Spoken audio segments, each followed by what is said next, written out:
क्या आपको गौरक्षक मोनू मानेसर याद है? जी हाँ, वही गौरक्षक मोनू मानेसर जिसका नाम जुनैद और नासिर हत्याकांड से जुड़ा। जी हाँ, वही मोनू मानेसर जिसके नाम पर हरियाणा की विधानसभा में भी खूब हंगामा हुआ था। वही मोनू मानेसर जो गौ तस्करों को सरेआम पीटता था, हथियारों के साथ वीडियो डालता था और जिसके नाम का गुरुग्राम और मेवात में सिक्का चलता था। जुनैद नासिर हत्याकांड के बाद जो मोनू मानेसर फरार था वो अब लौट आया है। यकीन नहीं होता तो इन तस्वीरों को देख लीजिए। मोनू मानेसर अपने गांव से थोड़ी ही दूर हरियाणा तक के कैमरे पर अपनी बातें रख रहा है और राजस्थान पुलिस कहती है कि वो फरार है। तस्वीरें देखकर चौंकिएगा मत, क्योंकि पिक्चर अभी बाकी है। राजस्थान के अलावा हरियाणा में भी मोनू के खिलाफ अवैध हथियार रखना और हत्या जैसी संगीन मामले दर्ज हैं, मगर मोनू आजाद है। आगे आप खुद ही सुनिए हमारे संवाददाता नीरज वशिष्ठ से मोनू मानेसर की ये खास बातचीत। मोनू मानेसर बजरंग दल के एक नेता के तौर पर भी जाने जाते हैं और गौ रक्षकों के तौर पर भी जाने जाते हैं। इनसे बातचीत करेंगे और जानने की कोशिश करेंगे कि मोहित यादव से मोनू मानेसर तक का यह सफर कैसे शुरू हुआ। मोनू, सभी को पहले तो नमस्कार। ये मोहित यादव तो हम पहले सनातनी है तो मोनू मानेसर ही लगाता हूँ, मैं अपने गांव का नाम लगाता हूँ। और दूसरा ये शुरुआत मेरे कॉलेज टाइम से ही हुई है। मैं पॉलिटेक्निकल कॉलेज में पढ़ता था, तभी से हमें यहाँ अपने आसपास में दिखता था कि गाय उठ रही है, तो उसी से हमारा धैर्य बना। और हमारे जो गुरु हैं वो डॉक्टर धर्मेंद्र रहे हैं, जिनके प्रेरणा से आज हम यहाँ हैं। और डॉक्टर मंजीत जी जिन्होंने मेरे को बजरंग दल में जोड़ा। जब से ही शुरुआत से 2010-11 से ही हम इस संगठन से जुड़े हैं और जोरों शोरों से गौ माता के बचाने में और हिंदुत्व को बचाने के लिए कार्य कर रहे हैं। मोहित यादव जब तक पॉलिटेक्निकल पे था तब तक कोई विवाद नहीं था, लेकिन जैसे ही मोनू मानेसर बना विवाद जुड़ता गया। गौरक्षक के तौर पर विवाद जुड़ता गया और विवाद इतना बढ़ गया कि मेवात के कांग्रेसी सांसद हैं मामन खान इंजीनियर, विधानसभा में ये बोलना पड़ा कि मोनू अगर मेवात में आ गया तो प्याज ही फाड़ देंगे। क्या ऐसे कारण थे? क्या कुछ किया आपने कि विधायक को आपके खिलाफ ये कड़े शब्द इस्तेमाल करने पड़े? विधायक जी को अपने वोट की राजनीति करनी थी और वो तो जाहिर सी बात है कि अपनी जनता को खुश करना चाहेंगे वहां की को, लेकिन उनको गहराई में जाना चाहिए था और सोचना भी चाहिए था कि किसी ने क्या किया, किसी ने क्या नहीं किया। उनको तो ये कह दिया कि मेवात में आएगा तो मोनू प्याज ही फोड़ देंगे। मेवात किसी की पनौती नहीं है या किसी की जागीर नहीं है, वो हमारे कृष्ण भगवान की धरती है और उसमें हम कभी भी आ सकते हैं और कभी भी जा सकते हैं। किसी विधायक के रुकने से हम नहीं रुकेंगे और जोरों शोरों से गौ माता की सेवा करते थे, हैं और रहेंगे। विधायक जी के कहने से हम बिल्कुल रुकने वाले नहीं हैं। अच्छा, प्रदेश सरकार ने गौ तस्करी को लेकर कड़े कानून बनाए हैं। गौ तस्करी को लेकर एक स्पेशल आईजी स्तर के अधिकारी की ड्यूटी भी लगाई गई, लेकिन अब वो आईजी स्तर के अधिकारी को वहां से हटा लिया गया। क्यों बार बार बजरंग दल को स्टैंड लेना पड़ता है? इस तरह के इनकाउंटर्स में अपनी जान को खतरे में डालना पड़ता है, दूसरों की जान को खतरे में डालना पड़ता है, कई बार दोनों तरफ से फायरिंग होती है। क्या कुछ कारण समझते हैं? क्या पुलिस का जो कार्यशैली है वो कटघरे में खड़े करेंगे उसको आप? पुलिस पूरी तरह से फेल है गौ तस्करी को रोकने में, इस कारण बजरंग दल को आगे आना पड़ता है हमेशा। पुलिस बिल्कुल फेल नहीं है। आपने देखा होगा हमारे जो सीपी मैडम है रामचंद्रा जी, उन्होंने एक टीम बनाई है काउ टास्क फोर्स गुरुग्राम के नाम पे। उनमें एक एसीपी साहब भी लगाए हुए हैं और पूरी काउ टास्क फोर्स की टीम लगाई हुई है। उनके साथ ही अधिकतम हम कार्रवाई करते हैं और पुलिस को पहले सूचना देने के बाद, कई बार ऐसा हुआ है कि पुलिस साथ नहीं रही, उससे पहले हमने कोई कार्रवाई करनी होगी तो हम फिर भी पुलिस से पहले सूचना देकर कार्रवाई करते हैं। और गुरुग्राम गो टास्क में जो हमारे एसीपी साहब सोमवीर थे और मैडम के नेतृत्व में बहुत भयंकर टीम काम कर रही है और जब से ही बहुत ज्यादा गो तस्करी रोकने में भी कामयाबी हासिल की है। काउ टास्क फोर्स का नाम लिया आपने, आपका नाम क्यों नहीं शामिल किया गया काउ टास्क फोर्स में? डीसी साहब के नेतृत्व में ये टास्क फोर्स बनाई गई। आप तो शुरू से गौ तस्करी को लेकर काम करते रहे हैं, रक्षक के तौर पर काम करते रहे हैं, बजरंग दल के नेता के तौर पर काम करते रहे हैं, तो क्यों नहीं आपका टास्क फोर्स में नाम जोड़ा गया? क्या कारण समझते हैं इसका? कोई भी अधिकारी है अपने ऊपर मतलब एक तरह से बोझ हटाना ही ये कारण समझा गया, क्योंकि मैं अभी चर्चित हूँ नासिर जुनैद हत्याकांड मामले में। उसमें मेरा नाम जोड़ा गया, गौ तस्करों के द्वारा जुड़वाया गया, जिसमें पुलिस भी जांच कर रही है और सभी लगे हुए हैं। तो उसमें हमारा आरोप वो तो ऊपर वाला जाने, गौ माता जाने, वो तो हम मतलब साफ निकलेंगे जब हमारा कोई रोल ही नहीं था। और उसमें पहले मैं काउ टास्क फोर्स का मेंबर था और अभी पता लगा है कि मैं अभी नहीं हूँ किसी कारणवश, क्योंकि ये जो विवादित है, जो विवाद चल रहे हैं, तो विवाद के बाद जाहिर सी बात है कि हम फिर उसमें हिस्सा बढ़ पाएंगे। राजस्थान की क्राइम हिस्ट्री में मोनू मानेसर एक अपराधी है और वो फरार है। आपको क्या गिरफ्तार करनी आई राजस्थान पुलिस उस जुनैद और नासिर हत्याकांड? राजस्थान पुलिस भी मैं मतलब राजस्थान पुलिस का भी मैं धन्यवाद करता हूँ, क्योंकि वो गलत नहीं कर रही है, क्योंकि वो भी लगी हुई है जांच। एक पुलिस अधिकारी, जो भी कोई भी रैंक अधिकारी लगाए जाते हैं, किसी भी जांच अधिकारी लगाया जाता है, वो कभी भी गलत नहीं सोचता और कभी भी गलत नहीं करता। उनको लगता होगा कि मोनू का कोई रोल है या नहीं है, तो वो जांच में लग रहे हैं, लेकिन मोनू मानेसर का जब भी अभी चार्जशीट देखी है, उनमें अभी तक कोई रोल नहीं पाया। हाँ, 27 में हमारा नाम जरूर डाला गया है, वो किस कारणवश डाला गया है वो हमें नहीं पता, लेकिन अब भी 173 दिन की कार्रवाई में हम जांच के लिए हमें लंबित रखा गया है। अच्छा मोनू, एक बार बताइए, आपकी लगातार इनकाउंटर बढ़ रहे हैं गोरक्षकों के बीच में, गो तस्करों के बीच में, क्या लगता है कि नासिर और जुनैद की जिस तरह से हत्या की गई थी, वहां से अपहरण किया गया, भिवानी में जाकर जला दिया गया, क्या इसको आप सही मानते हैं? इनकाउंटर आप भी करते हैं, आपके साथ भी होता है तस्करों के द्वारा? ये कार्रवाई मैं बिल्कुल गलत मानता हूं, लेकिन एक चीज है, वो गो हत्या नहीं करते तो आज ये कांड नहीं होता। क्योंकि मैंने तो न्यूज में देखा है, वैसे तो मैं तो जानता नहीं उनको पर्सनली, लेकिन न्यूज में देखा है वो गो तस्कर था, बहुत बड़ा गो तस्कर था, 5000 रुपए का इनामी भी था, रात को अक्सर गाय चुराने के लिए निकलता था। तो एक यही रंजिश रही होगी कि वो गो तस्कर था और इनकी आपसी किसी न किसी तरह, क्योंकि हमारे धर्म में, सनातन धर्म में, गाय को काटना हमें मां मानना है, तो गाय को काटने नहीं देंगे हम किसी भी हाल में, किसी भी कारणवश में। तो ये सबसे बड़ा दुर्भाग्य है कि गो तस्करी करनी छोड़ दे, गोरक्षकों को आना ही पड़ेगा। गो तस्करी के लिए तो सरकार ने स्पेशल एक कानून बनाया, तो कानून क्यों नहीं रोक पाने में कामयाब हो रहा गो तस्करी को? क्या कारण समझते हैं? कारण तो यही समझ पाता हूं मैं, क्योंकि कानून तो अभी बनाए, सजा भी होने लगी है, और अभी तो मैं मेवात के एसपी साहब वरुण सिंगला जी लग रहे हैं आईपीएस, मैं तो अभी देखता हूं, क्योंकि इतनी ज्यादा गोहत्या कभी बंद नहीं हुई जितनी अब हो रही है। प्रतिदिन गाड़ियां पकड़ना, प्रतिदिन रेड करना, और अभी सबसे बड़ी रेड जो आपके न्यूज के माध्यम से भी हमें पता लगा था, OLX में सबसे बड़ी रेड, जिसमें गो हत्यारे भी बहुत ज्यादा पकड़े थे। वरुण सिंगला साहब का भी हम बहुत बहुत धन्यवाद करते हैं, जो गोरक्षकों को बिना ही, मतलब एक तरह से गोरक्षकों को आगे नहीं आना पड़ेगा, बजरंग दल वालों को आगे नहीं आने पड़ेगा, जो पुलिस इतना भयंकर काम कर रही है, और हम बार बार उनका अभिनंदन करते हैं जो काम कर रहे हैं। एक विवाद और आपके नाम से जुड़ा था कि अवैध असले से मोनू मानेसर पटौदी के अंदर फायरिंग करता हुआ कैमरों में कैद हुआ था, सीसीटीवी कैमरों में कैद हुआ था, या फिर किसी के मोबाइल में कैमरे में कैद हुआ था। उसके बाद जुनैद और नासिर हत्याकांड के बाद ये कयास लगाए जा रहे थे, चर्चा में था कि मोनू मानेसर फरार हो गया है, नेपाल भाग गया है। तो क्या नेपाल भी हो गया है आप?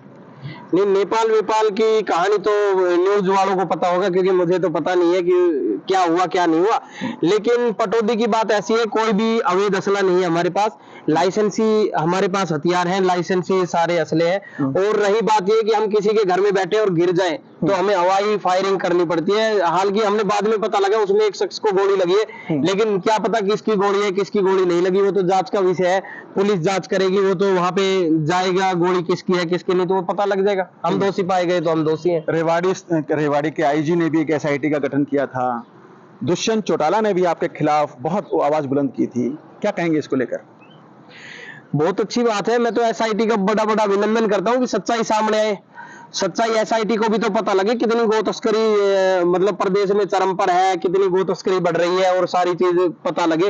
और मैं तो दुष्यंत चौटाला जी का भी अभिनंदन करता हूँ और IG साहब का भी अभिनंदन करता हूँ कि उन्होंने एक जांच सत्रिया बैठाई, और उसमें अभी जांच चल रही है, जांच में पता लग जाएगा कि कौन किसने क्या किया था। अच्छा मनोज, बताएं, आपकी जब से आपने बजरंग दल में आए हैं, जो आपके साथ तस्करों के साथ जितनी भी मुठभेड़ हुई है, तमाम मुठभेड़ों में FIR दर्ज हुई, कितनी FIR दर्ज हुई होंगी? और क्या हरियाणा पुलिस ने आपसे इन तमाम मुठभेड़ों को लेकर कुछ पूछताछ की है, कभी आपसे सवालात किए हैं, किसी जांच में आपको शामिल किया है? मुठभेड़ तो वो होती है, हमारा एक शहीद वीर विक्रांत यादव लड़का था, जो 4 बहनों का इकलौता भाई था, उसको काट दिया गया जब कहीं पूछताछ नहीं हुई। रही 2019 में बात, 2019 में मुझे गोली मार दी गई थी गुरुग्राम में, भरे गुरुग्राम में, जब भी ये थी। हाँ, एनकाउंटर रही बात ये कि वो गो तस्कर हैं, अवैध हथियारों से गोलियां चलाते हैं, हम अपने बचाव के लिए हवाई फायर कर देते हैं, लेकिन हमें कभी भी सीधा फायर किसी के ऊपर नहीं किया। आरोप लगते रहे हैं कि मोनू मानेसर अवैध असला लेके घूमता है, क्या मोनू मानेसर के बाद अवैध असला है कि वैध असला है? क्योंकि पुलिस कमिश्नरेट गुरुग्राम ने कहा था कि हमने मोनू का लाइसेंस कैंसिल करने के लिए लिख दिया है, उसका लाइसेंस कैंसिल कर दिया है। हमारे पास कोई अवैध असला नहीं है, और अवैध असला ना हम रखने के उसमें है, क्योंकि अवैध असला तो उम्मीदवार बहुत है रखने के लिए। हम तो लाइसेंसी असला रखते हैं, और लाइसेंसी यही है, टीम के कई लड़कों के पास है, कईयों के पास है, तो अपने लाइसेंसी हथियारों से हम अपनी रक्षा करते हैं और गौ माता की रक्षा। अच्छा, पुलिस नाके नहीं लगाती है गौ तस्करी रोकने के लिए? आप नाके लगाते हैं? किस अधिकार से आप नाके लगाते हैं? क्या किसने आपको यह अधिकार दिया कि आप पुलिस की जगह नाके लगाएं? या फिर आप पुलिस के साथ क्यों नहीं नाके लगाते हैं? बजरंग दल बेशक से गौरक्षा करे, लेकिन वो क्यों नहीं पुलिस के साथ इस तरह की वारदातों को रोकने में उनकी मदद ले रहा है? हम हमेशा अब आपने देखा होगा पुलिस की मदद ही लेते हैं। काउ टास्क फोर्स जो बनी हुई है उनके साथ ही कार्रवाई होती है। अक्सर जो भी अब एफआईआर होने लग रही है वो पुलिस के साथ ही कार्रवाई की है। अब तो मैं किसी कार्रवाई में हूं नहीं, लेकिन मेरी टीम या बजरंग दल हरियाणा की टीम हमेशा उनके साथ रहती है और पुलिस के साथ ही कार्रवाई होती है। कोई भी अलग कार्रवाई अभी नहीं होती। और रही बात गो रक्षा करने की, ये हमें हमारे मतलब धर्म में लिखा हुआ है कि हम अपने जीवों की या अपने गौ माता की, जिसे हमें भगवान कहा है, उसकी रक्षा हम कर सकते हैं। संगीन मामले दर्ज हैं आपके खिलाफ, हत्या का मामला दर्ज है, हत्या के प्रयास का मामला दर्ज है। तो मोनू मानेसर उन दोनों मामलों में या फिर जितने भी मामले हैं उनमें जमानत पर रिहा है या फिर अभी फरारी चल रही है आपकी? अभी जांच चल रही है, फरारी कुछ नहीं चल रही, जांच चल रही है। जांच में जो चलेगा वो देखेंगे। अभी जांच चल रही है जी। अच्छा, पूरे देश में आपका नाम अब किसी से छुपा नहीं है गौ रक्षकों के तौर पर। जब ये तमाम विवाद जुड़ते हैं तो परिवार को बहुत गंभीर परिस्थिति से गुजरना पड़ता है। परिवार किस तरह से इस तमाम चीजों को मैनेज करता है, किस परेशानी से गुजरता है, किस तनाव से गुजरता है, और इसके लिए फिर आप क्या कुछ करते हैं? हम तो जी अब ऐसी स्थिति में है कि धर्म के लिए हम मर भी सकते हैं और किसी हद तक जा सकते हैं, क्योंकि धर्म सर्वप्रिय है। तो परिवार तो अभी बाद में है, पहले हमने धर्म को ही चुना है, क्योंकि धर्म ही सब कुछ अपने लिए। तस्करी रोकने के लिए आपकी टीम तो काम कर रही है, लेकिन मोनू मानेसर अब तमाम मुठभेड़ों से अपने को दूर रख रहे हैं। क्या कुछ कारण समझते हैं? क्या राजस्थान कांड है, पटौदी में आपकी इन्वेस्टिगेशन चल रही है, आपको ढूंढा जा रहा है? सारी जगह जांच चल रही है, लेकिन टीम काम कर रही है। अभी टीम ने कह दिया भाई कुछ दिन आप आराम करो, वो कार्य हम कर लेते हैं। हाँ। तो उनको भी थोड़ा हमने मौका दिया है कि भाई कुछ तुम भी करके दिखाओ। क्या कहना चाहेंगे हरियाणा पुलिस को और गुड़गांव पुलिस को, और खास तौर पर राजस्थान पुलिस को? तस्करी रोकने के लिए क्या कुछ कदम उठाए जाएं जिससे कि मोनू को और मोनू जैसे तमाम जो लोग हैं, बजरंग दल से जुड़े लोग हैं, हिंदुत्ववादी विचारधारा से जुड़े लोग हैं, उन्हें हथियार ना उठाना पड़े?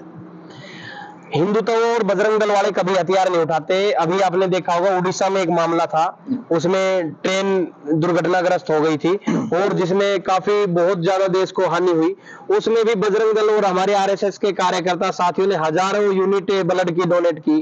तो उससे सबसे बड़ा तो सौभाग्य ये है कि मैं उस संगठन से हूँ। आपने कभी वहां पे इतनी वीडियो, इतनी मीडिया थी, ड्रोन भी थे, कभी वहां पे टोपी वाला मदद करते हुए नहीं देखा। तो यही हमारा सनातन धर्म और हमारा बजरंग दल और हमारा आरएसएस, हमारा संगठन सिखाता है सर्वप्रिय धर्म।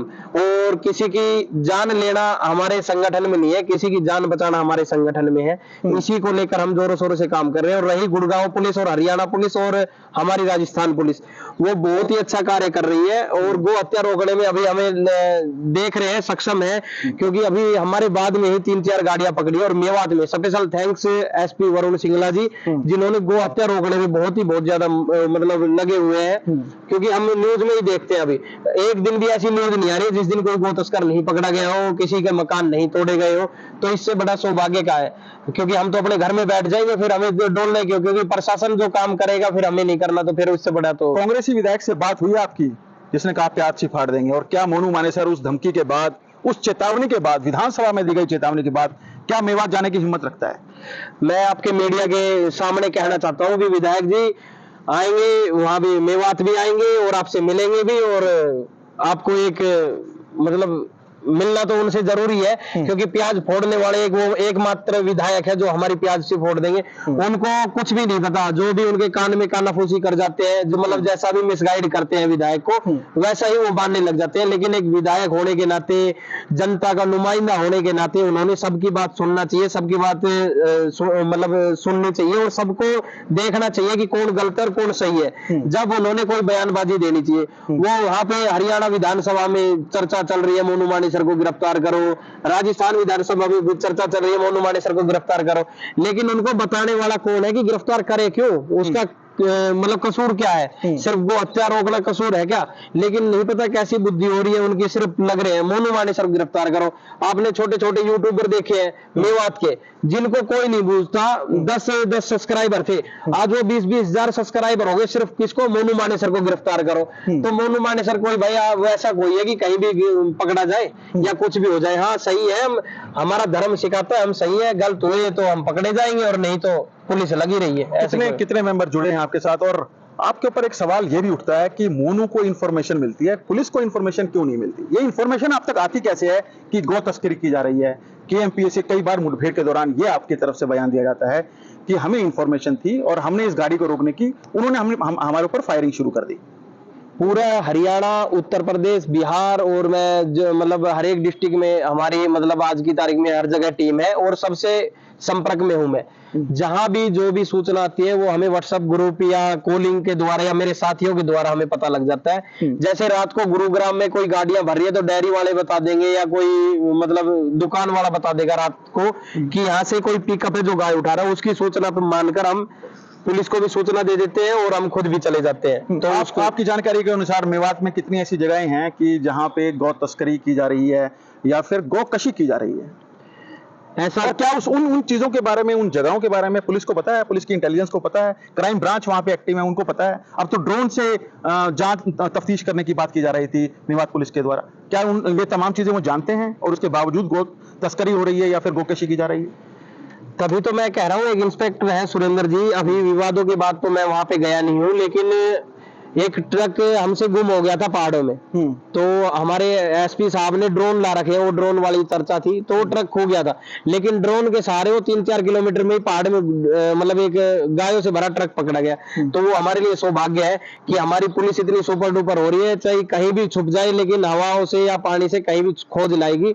लेकिन गो तस्करी रोकने में अभी फिलहाल सक्षम है हमारी मेवात पुलिस, हरियाणा पुलिस और स्पेशल राजस्थान पुलिस। शुक्रिया। तो सक्षम तो है, लेकिन सक्षम कैसे हैं?